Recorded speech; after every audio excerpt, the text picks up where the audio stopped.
پاکستان سیاحوں کی جنت سپٹ ویلی اپر کوہستان ایک ایسی چھپی ہوئی جنت نظیر وادی جس کی مثال شاید ہی دنیا میں ہو۔ شہر اقتدار اسلام آباد سے 374 کلومیٹر دور، اسلام آباد سے 7 گھنٹے سے زائد کا سفر اور پھر پیدل سفر آپ کو اس جنت نظیر وادی میں لے جائے گا۔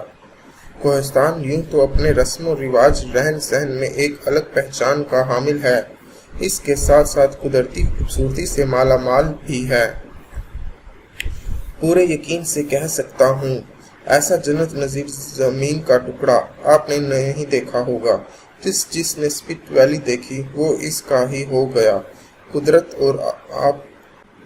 آپ کو دعوت نظارہ دیتی ہے۔ سپٹ ویلی اپر کوہستان ہزارہ ڈویژن کا 5واں اور رقبہ کے لحاظ سے سب سے بڑا ضلع ہے۔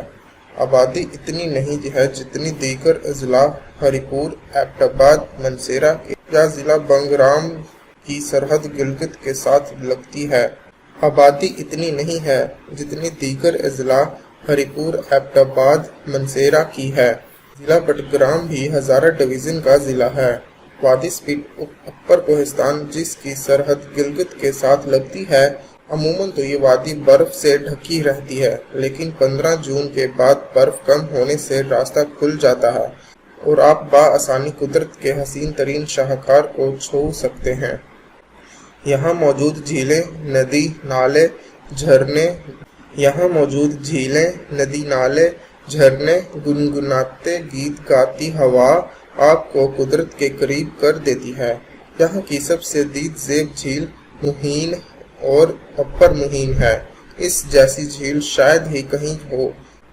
اب چونکہ موٹر وے تھاکوٹ کوہستان تک بن گئی ہے، یہاں تک جانا کافی آسان ہو گیا ہے اور یہاں کے پہاڑوں سے نکلنے والا قدرتی نگینہ پریٹوٹ جو دنیا میں صرف کوہستان سے نکلتا ہے، یہاں کے لوگ انتہائی مہمان نواز ہیں۔ اور ایک بات، آنے والی تمام معزز سیاح یہاں کی روایات کا خصوصی خیال رکھیں، کیونکہ رسم و رواج کی پابندی ان لوگوں کا وتیرہ ہے۔